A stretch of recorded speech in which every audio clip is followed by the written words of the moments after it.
Good morning, Head Start families. My name is Kim Sexauer. I'm the Education and State Coordinator with the program. Part of my role is to talk about kindergarten transition, making sure that our students are ready for kindergarten, and also helping parents in the kindergarten transition process. Each of you should have been mailed a packet. If you did not get one, reach out to your family advocate and we can ensure we get one to you. It was a white packet that would have come in the mail.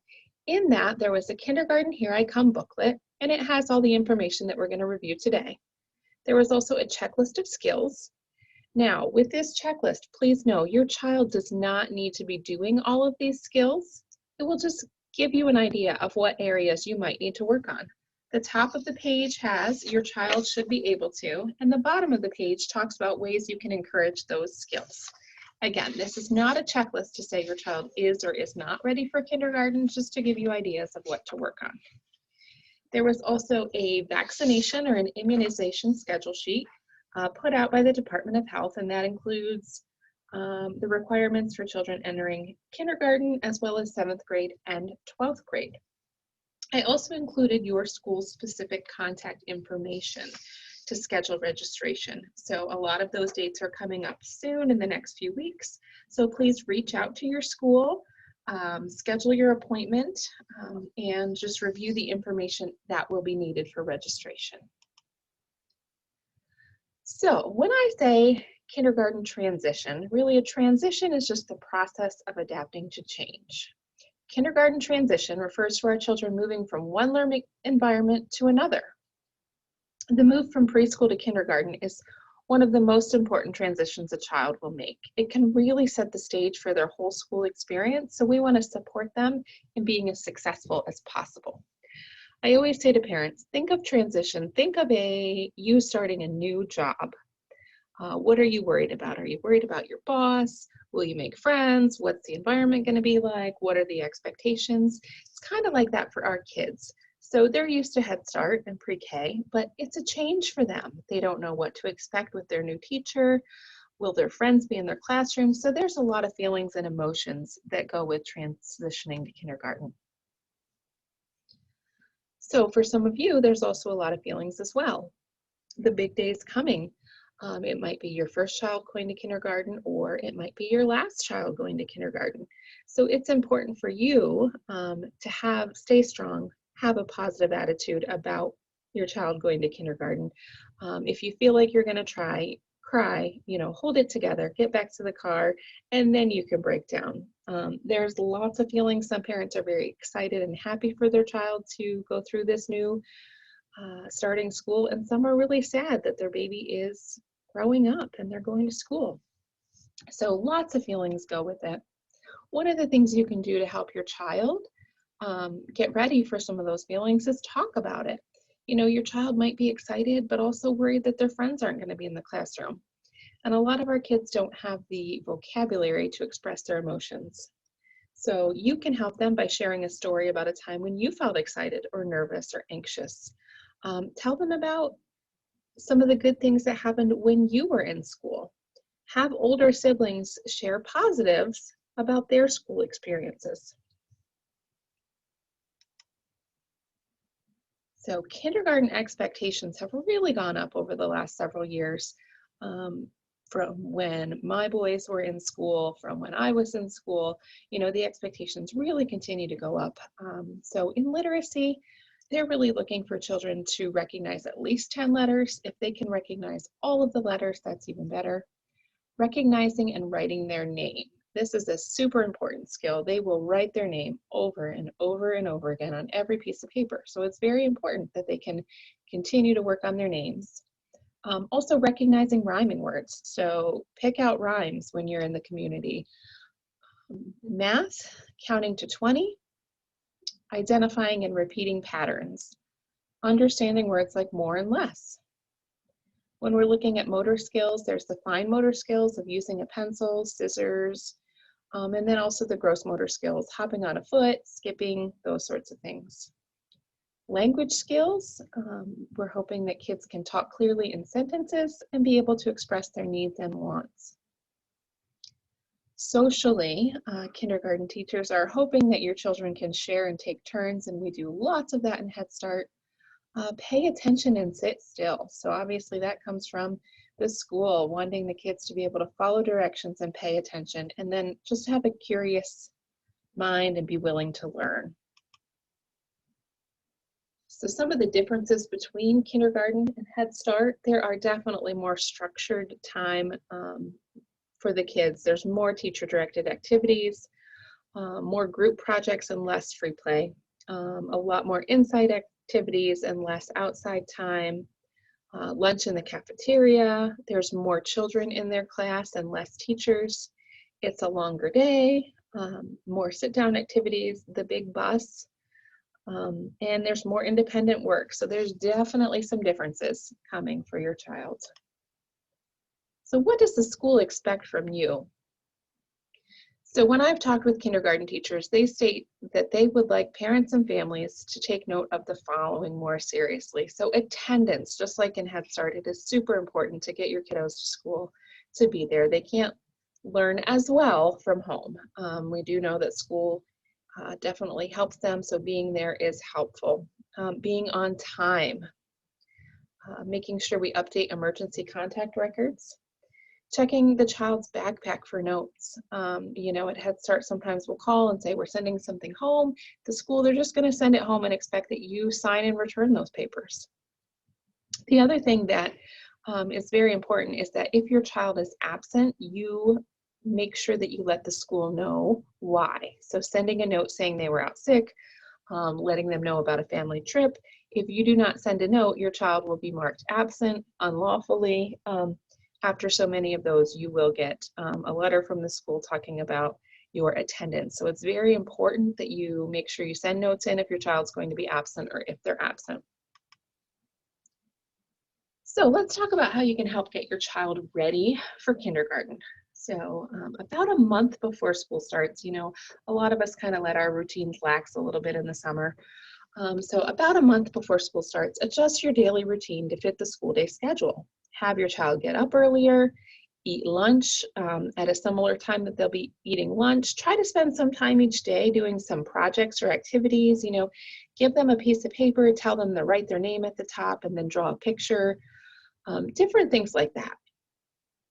You can read some books about kindergarten with your child.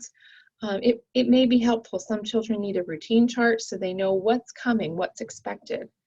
And now remember, kindergarten age children should be getting 10 to 12 hours of sleep each night. So if they need to be ready for the bus at 6:30 in the morning, they should probably be in bed by 7:30 or 8 o'clock at night. So, you know, getting into that routine of bath time, how long it takes to get ready in the morning, that's just going to make your life so much easier if you can get them on a schedule. The other piece of routine that's important is have a place for things. So I'm a mom of boys. You know, one of the things that happens to us, where's your backpack? Where are your shoes? There's like a Bermuda Triangle between the bus stop and the house. So definitely, you know, have a spot for the backpack so you can start your morning out right and know exactly where things are. So readiness concerns. You know, many parents are worried, is my child ready? Are they at the same level as others? And I just want to stress to you, don't stress out too much about where your child is. Be confident that they'll learn the skills they need. You know, kids can learn, they can do a lot. Definitely support their learning at home, but don't stress too much if there's things they can't do. You know, use that checklist, look at things that they should be doing. Work on some things each day if you can, you know, spend some time writing their name, doing some fun activities, learning letters, numbers, colors, shapes. Now, I will say to you, the summer slide is very real. So kids will lose skills if they're not using it. So kids that maybe know their first and last name coming out of Head Start might go to kindergarten and act like they have no idea how to write their name. So it's very important to keep those skills building and growing over the summer. Certain schools after kindergarten registration will give you a sheet of how your child did during the registration process and possibly some areas to work on. Again, don't stress too much over this. If they say your child's not ready or they're concerned about their level, you know, talk with your classroom teacher here at Head Start, get their input. You know, it's very rare that I recommend that kids stay home another year to develop, because again, if they lose skills over the summer, they're going to lose skills over that first year of not being in school. So definitely recommend to send kids, but if you have concerns, talk with your teacher. So how can you get your child ready? So let's talk about a little bit about transition techniques. So we talked already about feelings. If you're feeling anxious or sad about your child going to school, try not to let them see that. Try to be excited. They will be comfortable if you feel comfortable. Try to get into a routine, give a quick hug, a kiss, a high five, whatever that is, and send them on their way. So kindergarten teachers, they're used to dealing with first aid tears at the beginning of the school year. They do great. They will let you know if they need to, but definitely just get into that regular routine. Hug, kiss, high five, have a good day. Whatever your routine is, putting them on the bus, dropping them off at school, just make a regular routine. Another way you can support your child in kindergarten is just having regular communication with the teachers. If you have a question or concern, talk to your teacher. Don't worry that you're bothering them. Find out what the easiest way is to talk with them. Could be Class Dojo, Seesaw, a phone call, email, a conference, any of those avenues. Find out from your teacher what's the best way to contact them. But don't hesitate if you have a question or a concern. Read the notes and the newsletters that come home from your child's teacher and get them back to school as soon as you can. Another way just to support your child in kindergarten is ask them questions. Ask them, how their day went. This shows that you think school is important, but it also shows that you think they are important. So I know, again, mom of boys, sometimes I'll say, what'd you do today? I don't know. What'd you learn today? I don't know. So it's best to ask clarifying questions. So what did you make in art class? What did you learn? Did you learn about frogs today? Who did you play with at recess? So use the postings on Class Dojo. If they post a picture of an activity they did, ask about that picture. If they send home a newsletter and they're learning about ponds and frogs, ask about that information. So again, it just shows kids that you think school is important, that they are important, and it gets them talking to you. So I've heard some parents do tell me the best thing about your day, tell me the worst thing about your day, or tell me 3 things about your day. If we can get them talking to us about the little things, hopefully when big things are happening, that communication will continue. Another great thing you can do to help your child get ready for school is read. This is probably the number one thing you can do to really support your child, their future success. So lots of studies show that children that are below average reading in 3rd grade will struggle the rest of the way through school. So we want to do everything we can to support your child to be a reader, to get them comfortable with literacy. So the most important homework you can do to prepare your child is to read with them every day. You can read a book, you can do reading activities, reading words that surround you. It could be a cereal box, a sign. In the world of technology that we live in now, you can have grandma read to them over Zoom, have an older brother read to them, anyone. So really try to incorporate reading into your daily practice. One of the things I would do sometimes, we were very busy, sometimes I would read to them when they were in the bathtub because they needed supervised while they were in the bathtub. So we would use that as a reading time because we couldn't always get the bedtime routine. So find a time that works for you and your family and try to incorporate reading. Another tip you can do, you can turn on the closed captioning on your TV or your tablet. So if they're watching one of their favorite shows or their favorite movies, they're going to start to pick up some of those words and some of that language and not even realize that they're reading. So, incorporate a book time before bed or, maybe right after school, a time when they just need to relax a little bit and have them look at some books. So definitely get them reading. You want to support your kids as much as possible in that way. Another way we can support our kids in getting ready for school Some of our kids struggle with social situations. So, they're not exactly sure what to do if they see someone on the playground and no one's playing with them, or they're not sure how to ask to play, or maybe they're in gym class and they really have to go to the bathroom and they're uncomfortable asking to go to the bathroom, or they don't know where the bathroom is. So talk about some of those scenarios that they might come across. Do a little role play, make up a scenario that could come up the first week of school and let them act out what they'd have to do. So I've had parents who've said to me, my child was completely toilet trained, we had no issues, and then they went to school and they started having accidents. In some of these cases, it was they just didn't know where the bathroom was and they weren't comfortable asking, or they didn't want to stop, playing in order to use the restroom. So, act out some different situations. Talk about if you're at lunch and you can't get your milk open, what can you do, just to support some of these practices. Another thing you can do to help your child be successful in school is, get involved. This year was very difficult with COVID. We couldn't attend field trips. You couldn't go to the school. There are absolutely no visitors. So hopefully next year there'll be things like open houses and things that you can participate in. So if possible, try to invest with involvement and just be part of the child's day. Another way you can support your child's success is, participate in the parent-teacher conferences.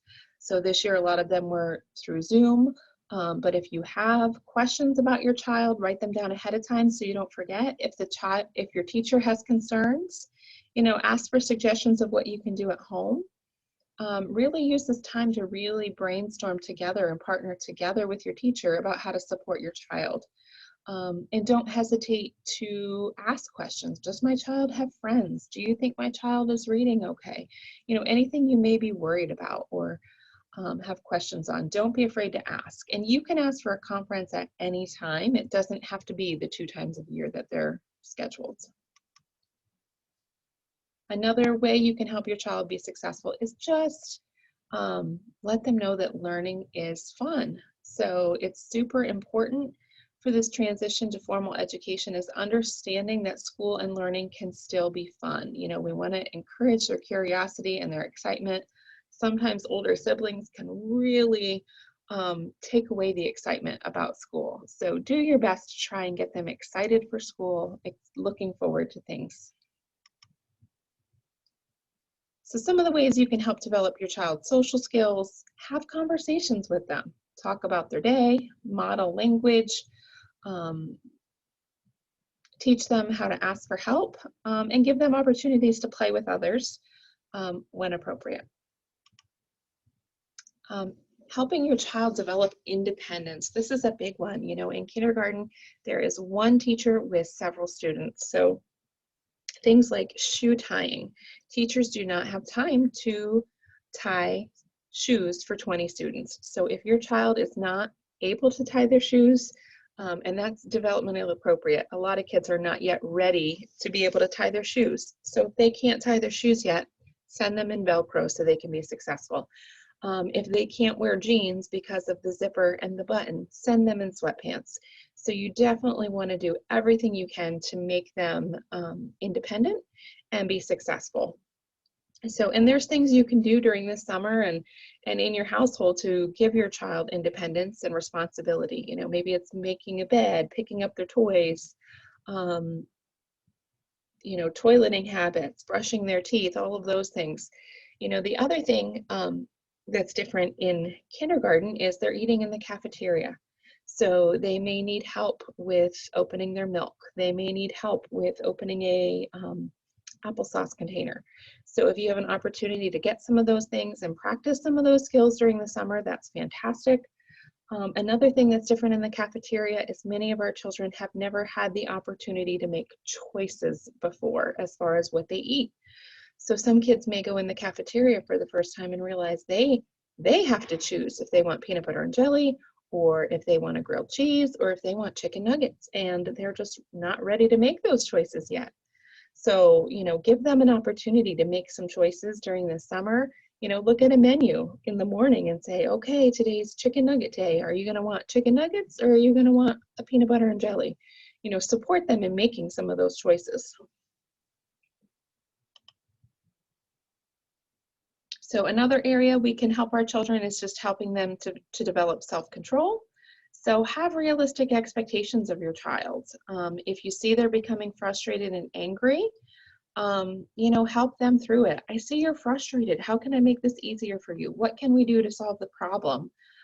Talk out loud while you think of solutions to your own challenges. So our kids are learning from us on a regular basis. So, if we can model problem solving, if we can model how to handle frustrating situations, that's going to help them. Listening skills, ways that we can help develop listening skills for our kids. Increase the length and the number of stories you read as your child's able to listen for longer. Turn off the TV for a period of time each day and do activities, do a Simon Says game where they have to follow directions, or read a story and then ask them questions about that story. Factual questions like, what was the name of the dog in the book? What do you think will happen in the story? What would you do if you were in that same situation? So you're encouraging them to listen to the story, but also increasing their attention. Ways that you can encourage writing skills. I would encourage this throughout the summer. Give your child a piece of paper, have them write their name at the top, and then draw you a picture. You can give them a topic if they need a topic. We did a lot of journaling through Head Start this year. So we would say, draw something that's frustrating to you. Draw something that you would do at the beach. Draw your favorite sport. You can have them do those sorts of things, and that's going to give that name writing practice as well as, continue their fine motor skills. Other things you can do is you can ask your child to write your grocery list for you, and let them try to spell out some words. Sometimes kids are more interested when we give them a variety of writing tools, so switch it between crayons, markers, pencils, sidewalk chalk. Get them outside, have them draw a letter on sidewalk chalk, and then take a water balloon and get rid of the A, those sorts of things. We definitely want to continue their hand muscles with, scissors. If you're not comfortable giving your child scissors or you can't supervise while they have scissors, using a hole punch will build those same muscles. So think of ways that you can still encourage your, the fine motor skills. Playing with Play-Doh and clay are also great ways to keep those hand muscles strong. We talked a little bit about this already, but promoting a love of reading, read out loud to your child, ask questions and stories about the pictures, go to the library. A lot of libraries have, or used to have before COVID, a preschool story hour. So those are great opportunities just to get your children interested in reading, just to change up the scenery a little bit. Ways you can practice math and science skills. You can have children sorting laundry and matching socks. You can let them help prepare snacks, measuring, counting, talking about the weather. All of those are skills that you're working on school readiness. So also just wanted to chat with you your rights as a parent. So, going into the public school, you have a right to a free, appropriate education in a safe and healthy environment for your child. You have the right to have school begin and end each day on time and in an orderly fashion. You have a right to receive basic information from the school, such as the rules, the regulations, the calendar. You have the right to have access to your child's file and know how they're doing. You have the right to schedule conferences with your child's teacher at any time to discuss your child. And you have the right to attend school board meetings and also run for school board. So here are some ways you can become involved in the school. And again, some of this has changed with COVID, but hopefully, back to normal sometime. You can join the parent group, the PTO or the PTA, whatever they call it at your school. You can attend open houses, attend parent-teacher conferences, attending sporting events or concerts. Don't be afraid to contact your child's teacher or principal with questions. Always check your child's backpack for information and volunteer if they allow it or it's able. So now let's talk about registration. Registration is coming up soon for most of the school districts in our area. Next week, a lot of them are happening over the next couple weeks. So all of the schools require legal proof of age, and generally that's a birth certificate. So if you've lost your child's birth certificate, you don't know where it is, contact your family advocate. They can help you with how to obtain a new one. A lot of the schools, actually all of the schools, also require proof of residence. So this can be a deed, this can be an electric bill, a phone bill, it might be your tax statement. Some of the school districts require a notarized statement saying that you actually live in the school district. So definitely you're going to need 2 proofs of residence and the child's birth certificate. You will also need to have a copy of your child's immunizations, and kids need to have had a physical within the calendar year. So the school will require you to bring a copy of their physical and a copy of their immunizations. If your child's scheduled for a physical, you know, during the summer, you can get them that physical as soon as you get that done. Many of the schools in our area offer the free and reduced lunches, so you definitely want to do any paperwork that is required to get that. Several of the schools in the area offer free lunches and breakfast to every child in the school district, but you have to do the form. So definitely that can save you tons of money if the kids can get free breakfast and free lunch. So definitely fill out any meal paperwork. The registration paperwork, most of the schools are now switching to electronic paperwork. Some still send a packet of information. So this tells the schools that you intend your child to attend there. You're going to fill out all kinds of information, parent guardian names, addresses, telephone numbers, custody information, people that are able to pick your child up from school. They're going to gather information about what languages you speak, what services you might need, any health issues. So tons and tons of paperwork required for enrollment. So if you need any help, don't hesitate to ask someone from the school to help you. In past years, we've been able to have our family advocates on site during registration. With COVID, unfortunately, that's not going to happen this year. So if you have any struggles, just don't be afraid to hesitate to ask for help. Again, we talked about this. A lot of the schools are transitioning, not necessarily virtual registration, but they are doing the paperwork electronically and then scheduling you for a time with your child. Just the parent and the child comes to the screening day. You need to have masks. A little bit about registration. A lot of times the parents will hear from kindergarten teachers, principals, school nurse, and the children will go in another room and do some screenings. So during this process, they're checking to see how your child interacts with others. They're checking, having them do some puzzles, listen to some stories. They generally have them draw a little picture. And this is really just to get a base of what skills they know. They'll put them through some different screenings. They'll do hearing and vision, and just check how they're doing on skills. But the bigger piece that they're looking at is they're looking at personalities of children so they can get a good mix of kids in each classroom. So they do understand that kids may not be comfortable in this setting because it's new people. So, you know, if you'd like our Head Start teachers to reach out to the school and share any information, we're definitely able to do that. Registration is supposed to be a positive experience for your child, to get your child ready for school, to see what they can work on, so the school can get ready for your child. If you have concerns, dietary needs, disabilities, anything like that, it's important to share that information with the school so they can be ready for your kiddo. So I think that's all I have today. Thanks for checking in. If you have any questions, concerns, reach out to your family advocate. We're definitely here to help through the process. Hopefully some of the information in the packet was helpful to you.